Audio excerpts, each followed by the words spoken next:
láti àná tí ikú ti pajú ọkùnrin tẹ́tà náà dé, ìyẹn Quadri Oyèbánjí tí gbáyé mọ̀ sí Sisi Quadri tàbí ọmọ Ìbòyí náà ni ọgbẹ́ ọkàn ìbànújẹ́ ti gba ọkàn ọ̀pọ̀lọpọ̀ àwọn èèyàn, àwọn òṣèré tíátà ẹgbẹ́, àwọn olólùfẹ́ ọkùnrin náà àti gbogbo àwọn tó fẹ́ràn kan máa wo eré àgbéléwò tí wọ́n ń ṣe Haaa tí wọ́n ń ṣe Oò, gbogbo wọn sì ń bẹ̀rẹ̀ pé irú ikú wo gan-an ló pa Sisi Quadri o.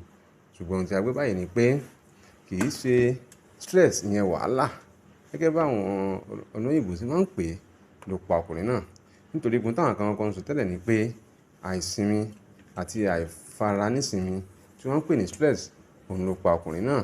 Wọ́n ní gbogbo ìgbà ni Sisi Quadri máa ń wà lóko eré tí kò sì fi ara rẹ̀ nísinmi. Bẹ́ẹ̀ ni àwọn kan sọ wípé wàhálà àti kókó jàǹjàǹ ló pa ọmọkùnrin náà. Ṣùgbọ́n ohun tí a gbọ́ ni pé kì í ṣe stress, kì í ṣe wàhálà, kì í ṣe kókó jàǹjàǹ ló pa Sisi Quadri o.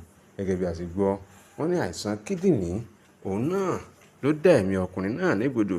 Nítorí pé láti bí ọjọ́ mélòó kan ni kíní ọ̀hún ti ń ṣe tí ọkùnrin náà sì ń tọ́jú ara rẹ̀ kó tó wá di pé ọlọ́jọ́ dé, kó tó di pé kíní ọ̀hún gbà á. Ohun tí a gbọ́ ni pé hospital Lautech tó wà ní ìlú Ògbómọ̀ṣọ́, wọ́n níbẹ̀ ni ọkùnrin náà dákẹ́ sí lásìkò tí àwọn dókítà tí wọ́n ń gbìyànjú láti dùn ẹ̀mí rẹ̀. Àárò òní a sì gbọ́ wípé wọn yóò sin ọkùnrin náà sí ìlú abínibí rẹ̀, ìyẹn ní ìlú Ọmọlódò Ọba níbi tí ọkùnrin náà ń gbé gan. Gẹ́gẹ́ a sì mọ̀ pé mùsùlùmí òdodo ni Sisi Quadri, dájúdájú òní ni wọn yóò fi érúférú, ni wọn yóò fi èpèpèpè tí ọkùnrin náà yóò wọ káàlẹ̀ lọ.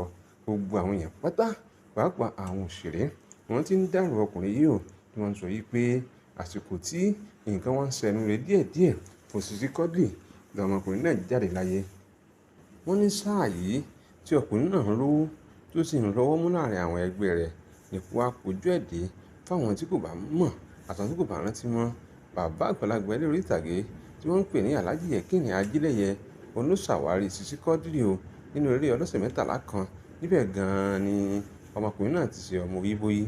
Ọmọ Ìbòyí yìí gan-an àwọn èèyàn ń pè tẹ́lẹ̀ kó tó wá di pé ó yí orúkọ rẹ̀ padà tó sọ̀rọ̀ àìrí Sisi Quadri nítorí bó ti máa ń ṣe bí obìnrin àti ẹ̀ẹ́kẹ́ẹ̀bú tó ní nínú eré. Gbogbo àwọn tí wọ́n fẹ́ràn ọkùnrin pátápátá, gbogbo ni wọ́n ń kẹ́dùn, ni wọ́n ń ṣèdárò ẹ̀, ni wọ́n ń sọ wípé ikú tó pa Sisi Quadri yìí, ikú yìí ò máa ṣe o, ikú yìí ò máa ṣe ohun tó dáa.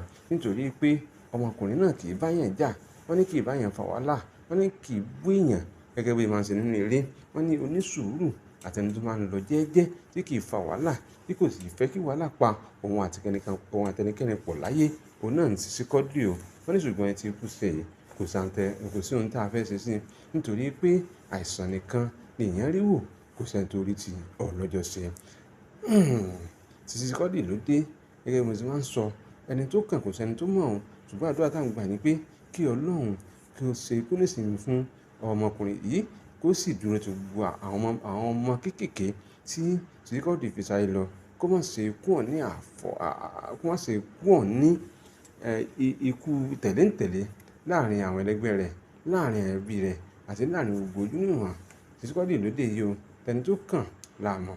Àdúrà táwọn gbà ni pé kí Ọlọ́run má fi ikú tó yáwọ́, kó má fi pa ògo wa, kí Ọlọ́run má fi ikú tó yáwọ́, kó má fi pa wá, kí Ọlọ́run jẹ́ ká pẹ́ láyé kárin kése. Sisi Quadri ó dìgbà, ó dànìnàkò, ó dojú àlá, gbogbo apáta báyìí òun là dágbádá kú, gbogbo apátápátá o.